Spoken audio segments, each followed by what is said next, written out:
చదువుతో పాటు skills, placements తో పాటు సక్సెస్ సందీప్ యూనివర్సిటీ మాత్రమే అందిస్తుంది.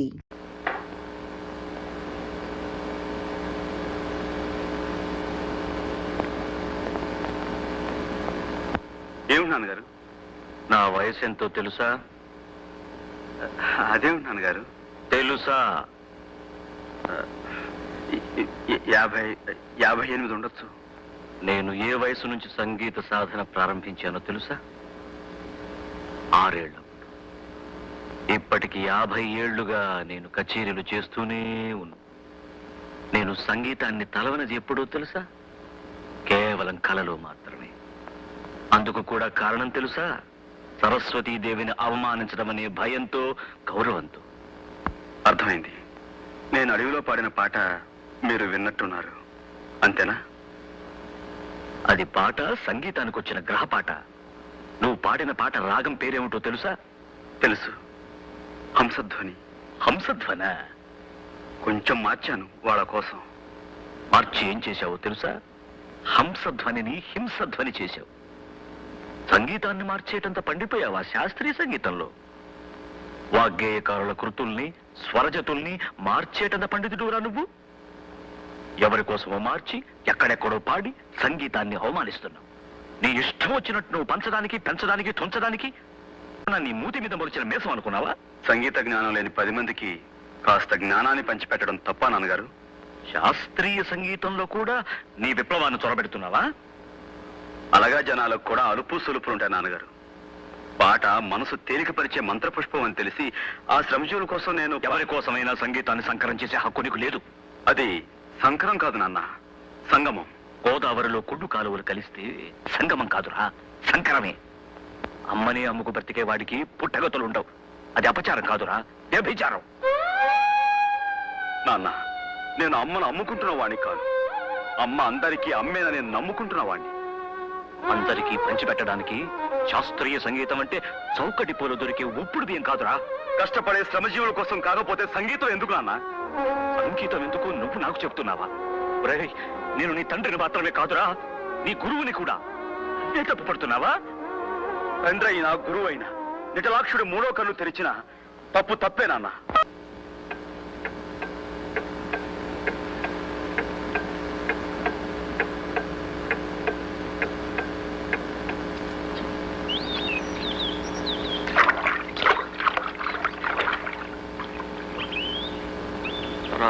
పరమాత్మకలింగం తత్ప్రణమామి సదాశివలింగం లింగాష్టకమిదం పుణ్యం యః పఠేత్ శివ సన్నిధౌ. నమస్కారం గురుగారు. ఎవరు బాబు నువ్వు? నా పేరు చారుకేశ్. ఓ, నాకు సంగీతం అంటే ప్రాణం. మీ సంగీతం అంటే ప్రాణానికి ప్రాణం. మీ కచేరీలన్నిటికీ నేను హాజరవుతా. సంగీతాన్ని ఏకలవీళ్ళలాగా అభ్యసిస్తున్నాను. బొటన వేలు మాత్రం మీరు అడగకూడదు. ఒక్క నిమిషం ఆశీర్వదించండి. దీర్ఘాయుష్మాన్ భవ. లే బాబు. మీరు కూడా తంబురా బాగా పెడతారండి.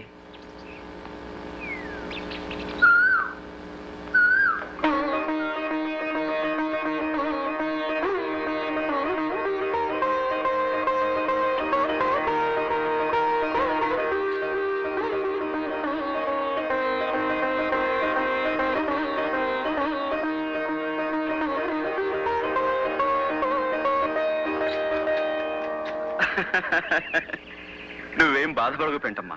నీ పుణ్యాన ఓ దేవాలయం వెలిసింది. ఇలాగే నువ్వు వెళ్ళిన చోటల్లా ఓ ఆలయం పుడుతుంది కదా. దాన్ని చూసి నువ్వు సంతోషపడి పెంటమ్మా.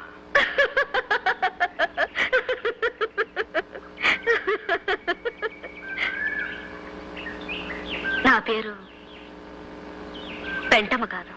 అబ్బా, బతికిపోయానురా బాబు. అయితే నీ పేరేంటి పెంటమ్మా? చి, చి, చి, చి, చి. అసలు నీ పేరేంటి? చెప్పుకొని చూద్దాం. ఇప్పుడు చెప్పండి, నా పేరు? అది లలిత రాగం. అంటే నీ పేరు లలిత, అవునా? కాదు, లలిత శివజ్యోతి. లలిత శివజ్యోతి. చాలా అందమైన పేరు. నా ఫీజు మీరు ఇవ్వలేరయ్యా. నా సంగతి మీకు తెలీదు. అవుననుకోండి, అయినా మా చేతనైనంతలో ఎంతో కొంత ఇవ్వాలి కదండి. తప్పదంటావా? తప్పదండి. తప్పదా? ఇదిగో, నేను అక్కర్లేదంటున్నా, మీరు ఇస్తానంటున్నారు. తీరా నేను అడిగాక ఇవ్వకపోతే మర్యాద దక్కదు. ఒరే రాఘవులు, హాయ్. ఆ జేబులో ఏముందిరా? బీడీ కట్ట అగ్గిపెట్టి ఉంది బాబు. అవి అక్కడ పెట్టు. ఎందుకు బాబు? పెట్టు చెప్తా. ఆ, నీకు దేవుడి మీద నమ్మకం ఉందా? ఉంది బాబు. ఉంటే ఈ రోజు నుంచి ఇది ముట్టనని ఆ దేవుడి మీద ప్రమాణం చేసి చెప్పు. బీడీ మానేయడం అంటే అదేరా నా ఫీజు. అలాగే. ఏడువాడా గొడవ ఏడు. అయ్యా రైట్. నీ మొహానికి నువ్వు పెళ్ళాన్ని వదిలేసావు. మర్యాదగా ఇప్పుడైనా పిల్లని తెచ్చి కాపురం చేసుకో. అదేరా నువ్వు నాకు ఇచ్చే ఫీజు. ఏంటి? సరేనయ్యా. నవ్వరా?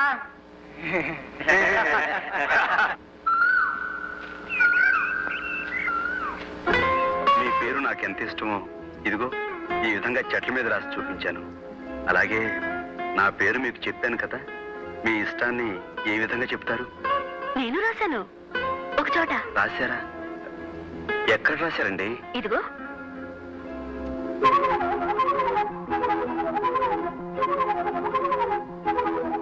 పచ్చబుట్ట. ఆ, మీరు నన్ను పూర్తిగా పడగొట్టిస్తారు లలిత గారు. నేను మీ పేరు చెట్ల మీద పుట్ల మీద రాశాను. అలా ఎన్నిసార్లు రాస్తే మటుకు ఏముంది చెప్పండి. మీరు చూడండి, నా పేరు ఏకంగా మీ శరీరం మీదే రాసేశారు. మీ రక్తనాళాల్లోకి నా పేరు అక్షరం అక్షరం కరిగిపోయేలాగా పచ్చబొట్టు వేసేసుకున్నారు. అద్భుతం లలిత గారు, నిజంగా మీరు అద్భుతం. ఇది మీకు నచ్చిందా? నచ్చింది. అయితే తీసుకోండి.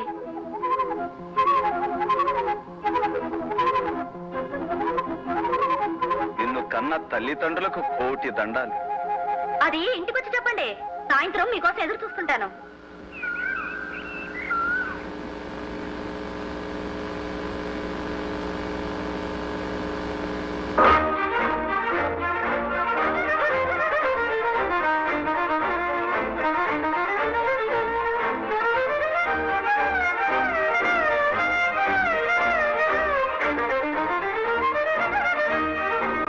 రండి రండి రండి.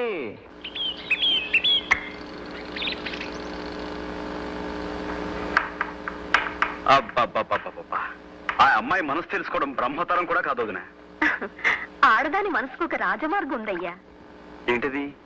మగాడి మనసే. ఆహా. నీ మనసు వైపు మాట్లాడితే సమస్య తీరిపోతుంది. అయితే చూడొదినా, అతర కొట్టేస్తాను. ఇలా మౌనంగా నడవకపోతే ఏదైనా మాట్లాడొచ్చుగా. ఓ, అలాగే మాట్లాడుకుందాం. ఆ పువ్వులు చూడండి.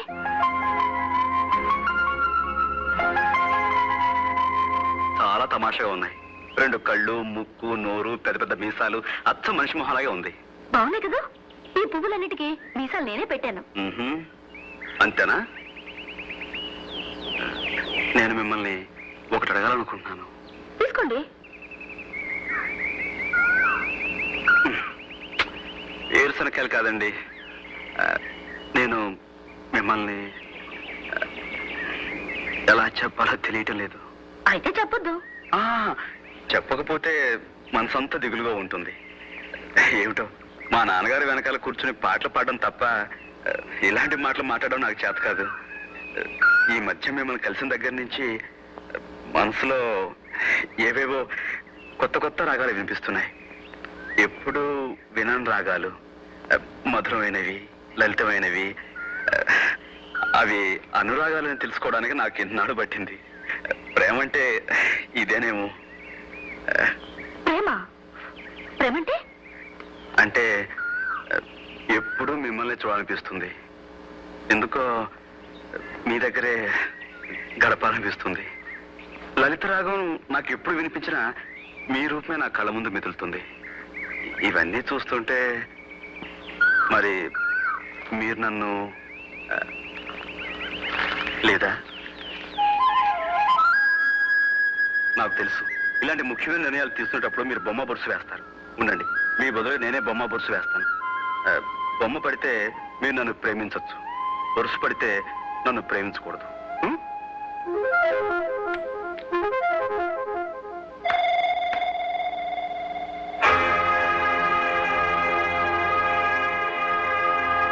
వద్దండి, వద్దు, చూడద్దు. ఏ?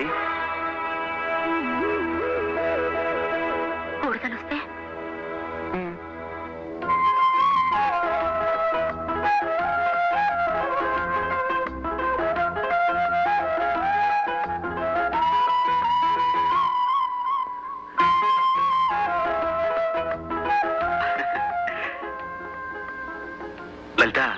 రోజు మాకు కచేరీ ఉంది, టైం అవుతుంది. నేను వస్తాను. సరే, కచేరీలో కలుద్దాం. ఏమిటి, కచేరీకి నువ్వు కూడా వస్తున్నావా? దళిత రాగం లేకుండా కచేరీ ఉంటుందా?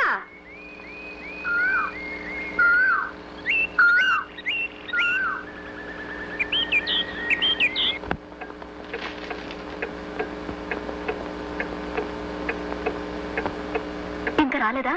ఇంకా రాలేదు. సామాన్లు పెట్టడం కొంచెం ఆలస్యం చేద్దామా? అన్నీ పెట్టేశానే. దొరగారు ఎక్కడ? దొరగారు ఎవరు? అదే సూర్యం ఎక్కడ? ఇంకా వచ్చేస్తుంటాడు మామగారు. వెనకేసుకొస్తున్నావా?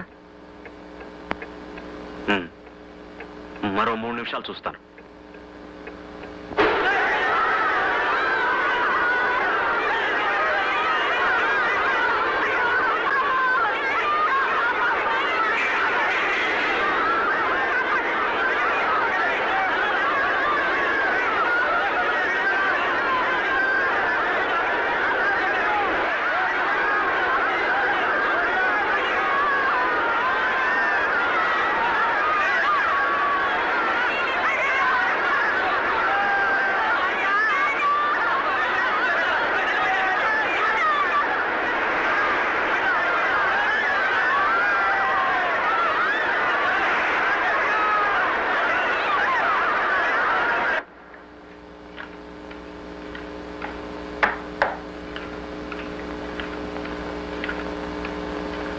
నాన్నగారు, కచేరీ బాగా జరిగిందా? కచేరీకి నేను రాకపోవడానికి కారణం వద్దు. సంజాయిషీను నేను వినదలుచుకోలేదు. నాకేం చెప్పొద్దు. నువ్వు విసురు, ఒళ్ళంతా మండిపోతుంది. నాన్న, అక్కడ కొన్ని గుడిసెలు మండిపోయి నాకు అనవసరం. చెప్పిందే చెప్పే నీ గుడిసెల ఘనపాఠం నా చెవిన పడదు. ఇంకేం చెప్పొద్దు, నాకు తలనొప్పి. మీరు సహస్ర ఘనాపాటి కదా, మీకు వినపడదు. కారణం వినటానికే మీకు తలనొప్పి. కారణం చెప్పకపోతే నాకు తలే పగిలిపోతుంది. వినేవాళ్ళు వింటే చాలు. వదినా, నీకైనా వినపడుతున్నా లేదా? ఇన్ని సంవత్సరాలుగా ఒక్కసారి తప్పకుండా నేను కచేరీకి వెళ్తున్నానా లేదా? ఈసారి వెళ్ళకపోవడానికి కారణం ఉంటుందా ఉండదా? అది వినాలా అక్కర్లేదా? ఊరి చివర పూరు గుడిసెలకి అసలు గుడిసెలే ఉంటాయన్న విషయాన్ని చూడగానే సాయం చేయడం నా ధర్మం అనిపించింది. చేశాను. తప్ప కళ్ళ ముందు కాలిపోతున్న జీవితాలను చూస్తూ పాట పాడేందుకు మనసులా వస్తుంది వదినా. 10 మంది మనుషులు హర్షించే పని చేస్తే ఆ దేవుడు కూడా హర్షిస్తారంటారే, మరి ఈయన నువ్వు చెప్పొదినా, అసలు నేను చేసిన తప్పేమిటి? సరే, తప్పైనా ఒప్పైనా జరిగిందేదో జరిగిపోయింది. భోజనాలు పెడతాను, రండి కూర్చోండి. మామగారు, మీరు రండి. వద్దమ్మా, వద్దు. వాడు చేసిందే ధర్మమని వాడికి అంత గట్టిగా అనిపిస్తే మనిషి కర్మానికి వృత్తి ధర్మానికి తేడా తెలియకుండా వాడిని పెంచిన పాపానికి జరిగిన దైవధిక్కారానికి నేను 2 రోజులు ఉపవాసం ఉంటాను. 2 రోజులు ఎందుకో తెలుసా? వాడికి నాకు చేర్చి. ఈ రోజు జరిగింది సామాన్యమైన కచేరీ కాదమ్మా, రామాలయంలో కచేరీ.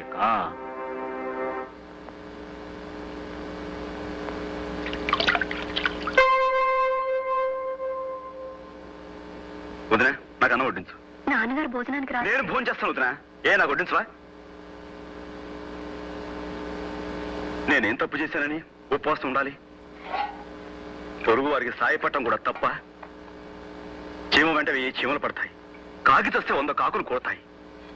జ్ఞానం ఉన్న మనిషి మాత్రం కళ్ళు మూసుకుని భక్తి పాటలు పాడాలా? ఏ దేవుడు చెప్పిన ఉపదేశం ఇది? ముఖ్యంగా మన దేశంలో కావాల్సింది గాన కచేరీలు కాదొదినా, జ్ఞాన కచేరీలు. తప్పు చేస్తే తండ్రి మందలిస్తాడని భయపడే కొడుకే మంచి చేస్తే వెను తడతాడని ఆశపడతాడుగా.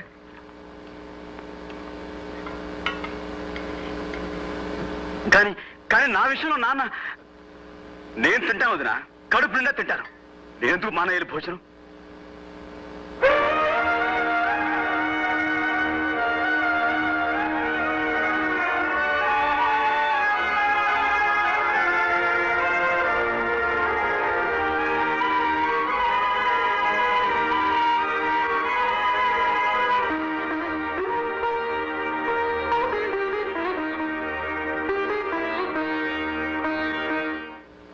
పెద్ద ఆయనకు ఒక్క మాట అంటే రక్తపోటు పెరిగిపోతుంది. స్నానం అయిందా? ఎదిగిన పిల్లలు ఉన్నారంటే బుద్ధి తెలిసి పెద్దవాళ్ళ మనసు నొప్పించకుండా మెలగాలి. తొడుక్కురండి. అన్ని ఎంతకాలం అని చెప్పుకు తిరుగుతావు? ఎవరి దారులు వాళ్ళవి, ఎవరి బ్రతుకులు వాళ్ళవి.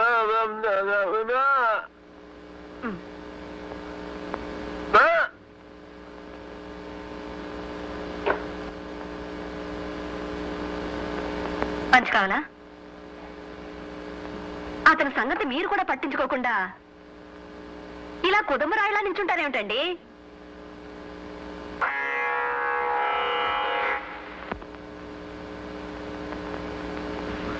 అవాని, నీ కొడుకు గురువును మించిపోయాడు. గురువు గుండెల్ని తన్ని తరిమేసేటంతగా మించిపోయాడు.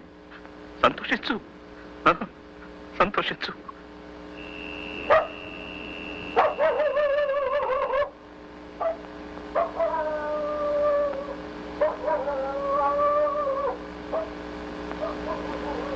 ఏమండి, సాయంత్రం పోల్ మీద నుంచి కింద పడిపోయాడే, ఆ లైన్ మ్యాన్ ఎలా ఉన్నాడు?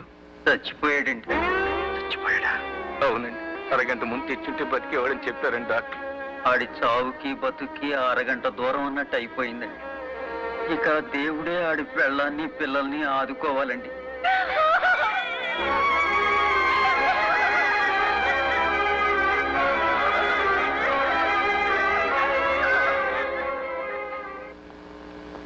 ఆదిత్య హృదయం పుణ్యం సర్వశత్రు వినాశనం జయావహం జపే నిత్యమక్షయం పరమం శివం. రాత్రంతా ఎక్కడుండి వస్తున్నావు? మైలపడి వస్తున్నావా? అదేరా, ఆ అంటరాని దాంతో గడిపి మైలపడ్డావా అని అడుగుతున్నాను. నాన్న, సూర్య నమస్కారం చేస్తున్న నోటితోనే సూర్యాన్ని దుమ్మెత్తిపోయకండి. నాకన్నా మీ మనసులోనే అంటరాని ఆలోచనలు ఎక్కువగా ఉన్నాయి. క్షమించండి. నేను ఎక్కడికి వెళ్ళానో మీరు ఊహించలేరు కూడా. కరెంటు పోల్ మీద నుంచి కింద పోతే అడవిలో దిక్కు లేకుండా మనం వదిలేసామే, ఆ వ్యక్తి ఆసుపత్రిలో చచ్చిపోయాడు. అది మీరు తెలుసుకోవాలి. అలాగా అన్నంత మాత్రాన పోయిన మనిషి తిరుగు రాడు నాన్న. భగవంతుడు ఉన్నాడు, పొండిని పంపేశారే, మరి ఏ భగవంతుడు అతను కాపాడలేదే? అరగంట ముందు అతని ఆసుపత్రికి చేర్చలేని వాడే అతని పాలిట భగవంతుడై ఉండేవాడని డాక్టర్లు చెప్పారు. ఇది కూడా మీరు తెలుసుకోవాలి.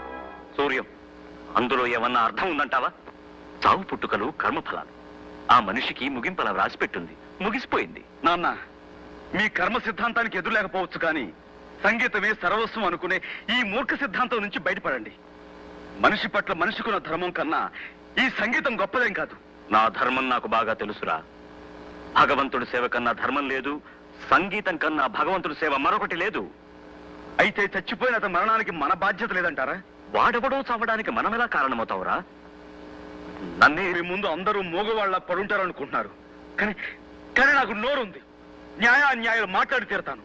ఇంతకీ ఏమంటావు? మీరు ఊ అనే ఒక్క మాట ఉంటే అతను బతుకుండేవాడు. మీరు అనలేదు, నేనైతే అనుండేవాడిని. కానీ ఎలా? నేను కొడుకుని, తండ్రిని కానీ. కాబట్టి అతని చావు కారణం మీరే అతన్ని చంపారు. మీరు ఒక హంతకుడు. కన్న తండ్రిని దుర్భాషలాడేంత పెద్దవాడి వైపోయావా నువ్వు? వదిన, నువ్వు కొట్టినా చంపినా ఇది మాత్రం నిజం. ఒక ఆడదాని అనాథన చేసి ఆ పసివాళ్ళని దిక్కులేని వాళ్ళని చేశామే, అది మహాపాపం. ఆ పాపానికి నేను బాధ్యుణ్ణి. అది నన్ను జీవితాంతం దహిస్తూనే ఉంటుంది.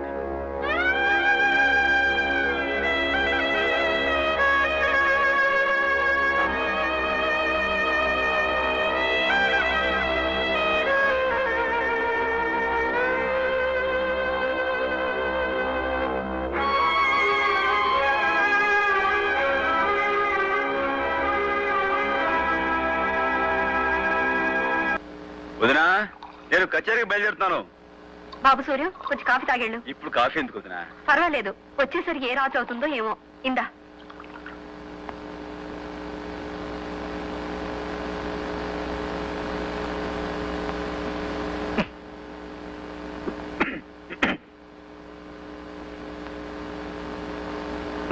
చారుకేశ, చారుకేశ, అంత సిద్ధమేనా? అన్ని సిద్ధం గురుగారు. కారు వచ్చిందా? వచ్చింది నాన్నగారు. చారుకేశ, కారు వచ్చిందా? వచ్చింది గురుగారు. మా గాయత్రి, నేను వెళ్ళొస్తా. నాన్నగారు, ఈ రోజు కచేరీ త్యాగయ్య హాల్లో. అది చారుకేశకు తెలుసు. చారుకేశ ఇది కారులో పెట్టు. సరే గురుగారు. అంటే నేను కచేరీకి రావటం లేదా నాన్న? నీకెందుకు నాన్న ఆశ్రమ? నీకు చాలా పనులున్నాయి. చాలా మంది ఏడుస్తున్న వాళ్ళు చస్తున్న వాళ్ళు ఉన్నారు. వాళ్ళందరికీ ఊడిగం చేయడం నీ ధర్మం. అదంతా చాలనట్టు నీకు ఈ శ్రమ కూడా ఇవ్వడం నాకు ఇష్టం లేదు నాన్న. చారుకేశ, గురుగారు, తంబురా ఇంకా కారులో పెట్టలేదా? ఇదిగో తీసుకెళ్తున్నాను గురుగారు. అంటే నా స్థానంలో చారుకేశ్వరు ఉంటాడా? అదెలా ఉంటాడురా? చారుకేశ నా కొడుకు కాదే. నా సంగీతాన్ని అనుసరించి నా తరువాత కూడా దాన్ని బ్రతికించే విధేయుడు.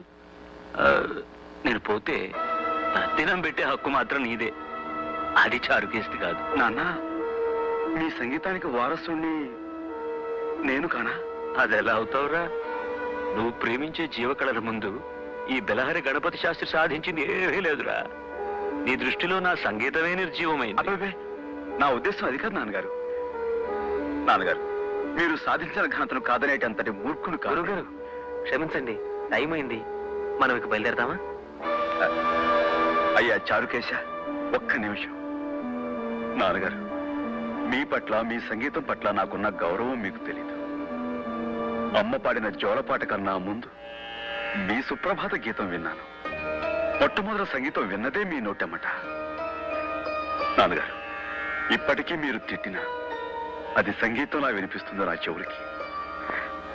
నాన్న, నేను మీ కొడుకును మాత్రమే కాదు, మీ శిష్యుణ్ణి, మీకు పెద్ద అభిమాని కూడా. ఇంతలా అభిమానించే ప్రఖ్యాత శాస్త్రీయ సంగీత చక్రవర్తి బిలహరి గణపతి శాస్త్రి గారు బయటి ప్రపంచంతో సంబంధం లేకుండా సంగీత పంచరంలో బందీ కావటమే నేను సహించలేకపోతున్నాను. అదే నన్ను బాధిస్తుంది కూడా. చెప్పరా, చెప్పు. నా 50 ఏళ్ల జీవితంలో ఎవరూ నన్ను ఎదిరించి మాట్లాడింది లేదు. ఎదురుగా నిలబడి నోరు విప్పింది లేదు. ఈరోజు నా కన్న కొడుకు నాకే ధర్మపన్నాలు చెబుతున్నాడు. చెప్తాడు. వాడికొక హోదా ఉంది కదా, బెలహరి గణపతి శాస్త్రి కొడుకని. గణపతి శాస్త్రి గారు, క్షమించండి. నేను ఎవరి కొడుకునైనా మనిషిని, మనిషికి తోటి మనిషిని గుర్తించే బాధ్యత ఉందని చెప్పడానికి నేను గణపతి శాస్త్రి కొడుకునే కానక్కర్లేదు. ఎవరి కొడుకునైనా ఈ మాటే చెప్తాను. సూర్యం, ఒక పని చేయి.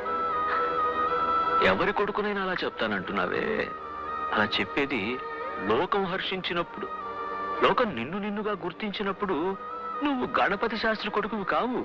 నేనే సూర్యనారాయణ తండ్రిని. సరేనా?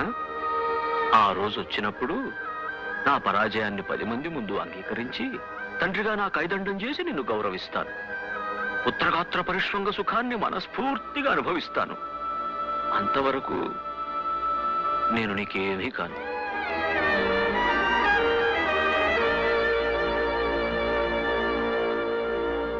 అమ్మా, ఆకలి.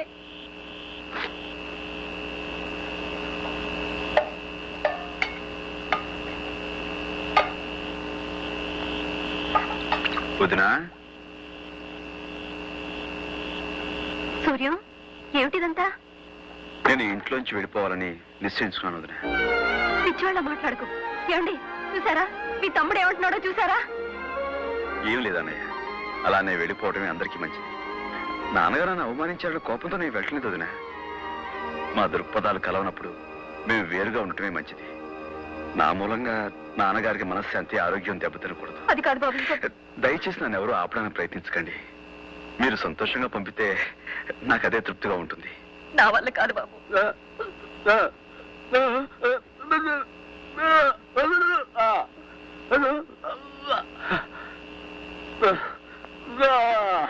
ఏమండి, ఏమిటండి?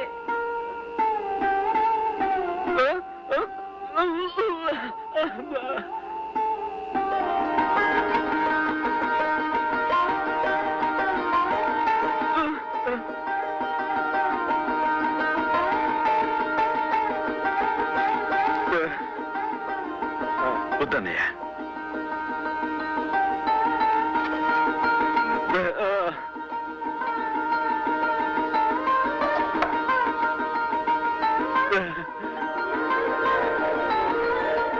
అన్నయ్య, కోసం ఒక్క రాగం లేదా?